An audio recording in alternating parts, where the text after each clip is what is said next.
Did a 26-year wait for the English League Championship. The ensuing years brought a stream of trophies, and in 1999 something truly unique was achieved. A treble of domestic league, FA Cup and Champions League triumphs was completed in a single unforgettable season. Alex Ferguson's management had given a club steeped in tradition, a team that blended experience and youth, skill and resilience, and a team that would never ever give up.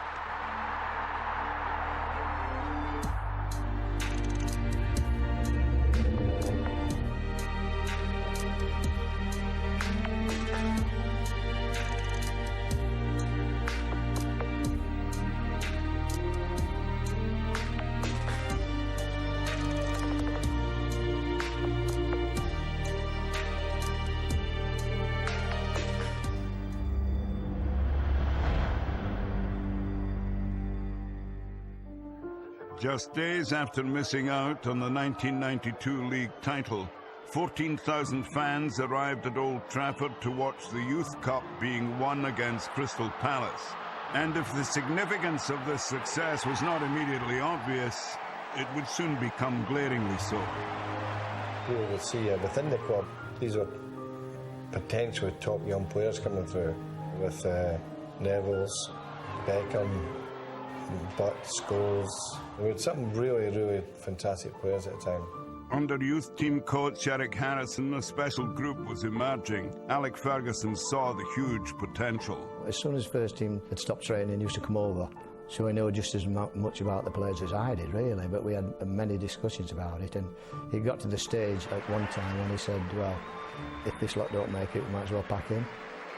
If you're a young player growing up and you're in the youth team and you see the manager of Manchester United watching you and taking an interest, it spurs you on, it gives you that sort of belief that you can get in the first team.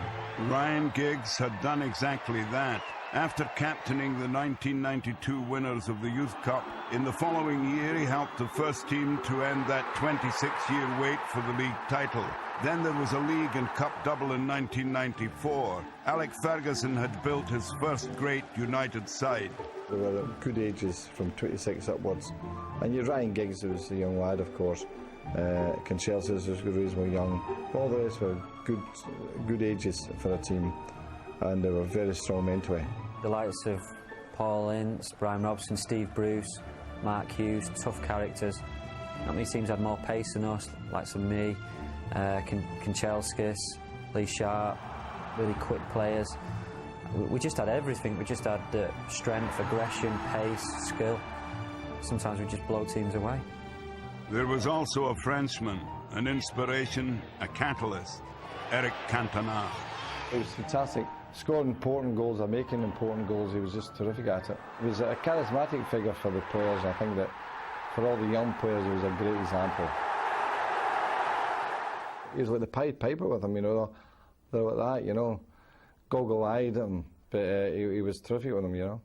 The first day in training, I remember behind one of the goals, there was a big wall. He went down to that wall. This is like 20 minutes before we were supposed to start training. Took a ball, just half while he was up against the, and touch it down, and the next day, one of the young fellas was there, and then suddenly everyone was out there. The Scholes, the Beckhams, the Nevilles, who eventually went on to become the backbone of Manchester United. In 1995, the kids would get their chance. We lost Paul Ince, we lost Mark Hughes and Conchelskis.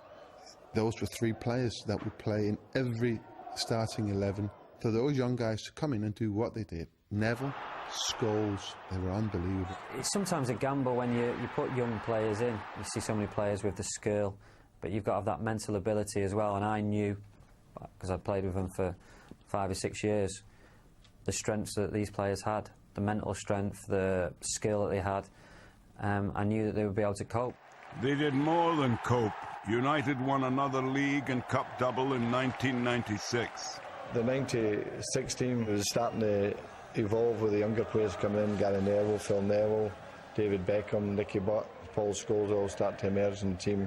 The spirit was incredible in the dressing room. There was, the young lads that came through together. We were the heart of that sort of driving force behind that spirit. It was just the start of a team, and of course by '99 all these young players were regular players.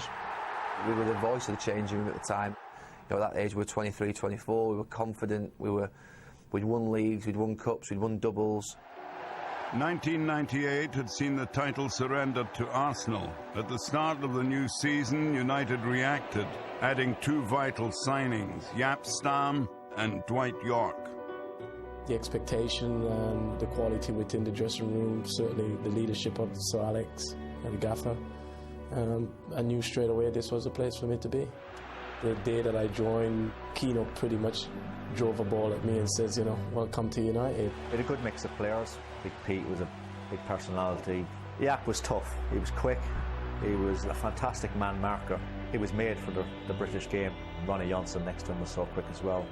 We could gamble at times and going forward and leave them two centre-halves 2v2, which is always dangerous. But that's the way we played at the time. The best midfield you could ever wish to have. We had great ability in that area of the field, that final third. Bex's crossing, you know, Scholes, he was such a fantastic footballer. Keane was powerful. Giggsy's dribbling. Even Nicky Butt, not to mention. Absolutely brilliant midfield, four great strikers. Yorkie and Teddy were great link-up players as well. And obviously Ollie and Cully were known for the goal-scoring feats and that. So there was a great balance and great composure that final third. Four strikers, but two in particular formed a potent partnership. Special. It's unbelievable. He invited me into his home, his family home, showed me the areas to go, the areas not to go. Since then, our partnership has really blossomed from there. I didn't make my appearance with York until we played Southampton at the Dell.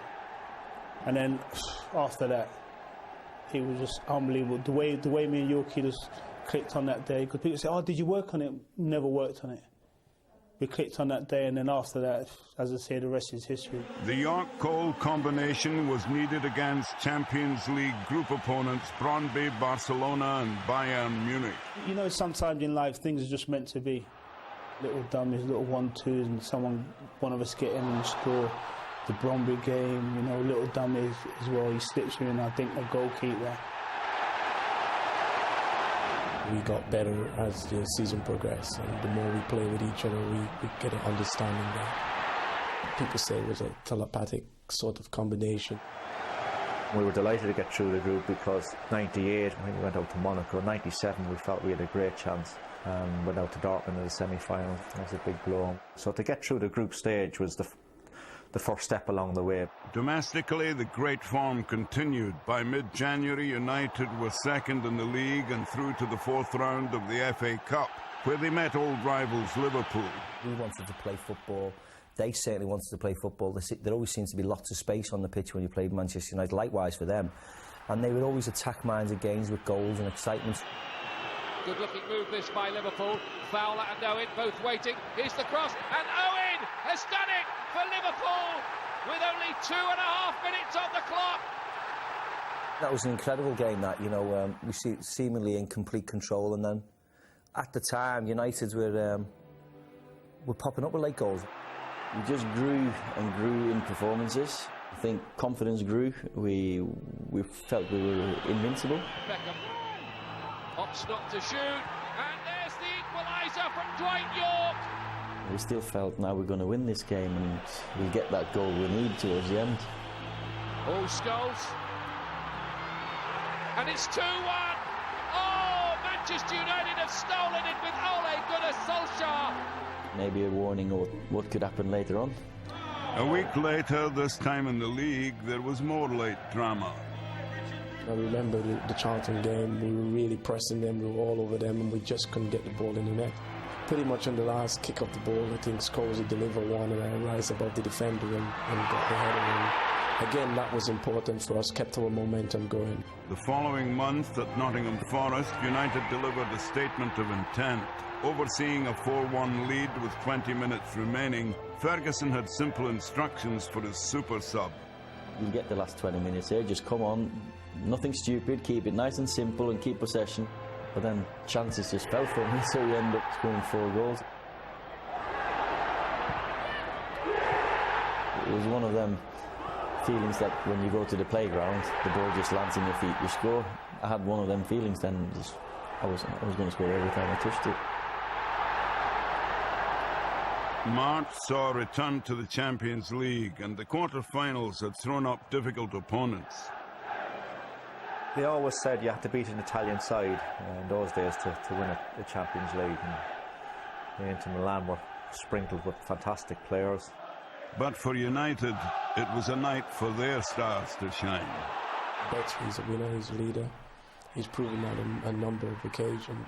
The Inter game was just something that, things in, the crosses that he had provided for me on the night made my life extremely easy. And when you look back, lots of my goals have come from because of the quality of X. Big Pete made a great save from Zamorano, I think, and Berg made a fantastic clearance off the line. We went there with a 2-0 lead, which is fantastic, really, because you would hope that's enough to get you through. That was a tough test because the San Siro is a fantastic place to play football. They scored in the second half and we were hanging on a bit. And Scholes, scored in the last few minutes. I'm delighted to get through to the semi-final. Manchester United were striving for glory on three fronts. No English team had won the league and FA Cup and been European champions in the same season. But within the club, talk of a treble was banned. Never.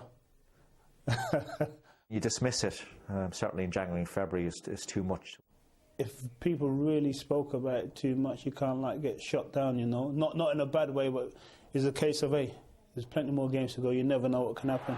Tough tests did lie ahead. In the Champions League semi-final first leg, only a Ryan Giggs goal in the dying seconds salvaged a 1-1 draw. And there would be no respite before the return leg in Turin. United first met Arsenal in the semi-final of the FA Cup. That was a very, very good Arsenal team. The midfield there was very strong. The back four, the goalkeeper. Maybe in a different era, Arsenal might have dominated, but unfortunately they come into the wrong era where Manchester United were an unbelievable team. We had some mammoth games with them. A 0-0 draw meant a replay was required. The second game, I made a lot of changes. People don't remember that. I used my whole pool because we had a Wednesday game against Juventus. And I felt, we've got to use the pool here. I left out York and Cole. I left out Giggs. I left out Scholes. And we started off really well in the game. Beckham! First blood to Manchester United!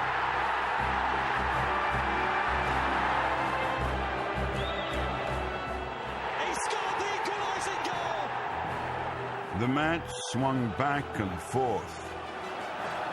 He's off. Oh, what a game! Before penalty drama in injury time. I told you they needed Schmeichel, and they did. I didn't know it was the last minute, and I was very surprised when it was finished. I'm thinking, wow, had they scored, we would never had the time. When Peter saves that penalty, that just shows you this is going to be your year. If Dennis Bergkamp scores, they would have the mental advantage probably going on to win the league. But then when he saved that one, we had that little edge. He created one of the best and most memorable moments of maybe Manchester United history. I was having a bit of a nightmare actually. I kept giving it away, so I decided the next time I got the ball I was just going to dribble and see what happened. Great run here by Ryan Giggs. Oh, what a goal! Would you believe it? I don't know what I was thinking, to be honest with you. But when he started to run at them, I'm going, God. Is it watching each hurdle, as the horse comes to each hurdle, go over that one, go over that one. We got to a position where you say, hey, he could score here. And the celebrations, don't forget them. Fantastic goal. And you just felt that fate was in their hand by that time. I think it gave everyone that lift and everyone that belief that we could go on and do something special that season.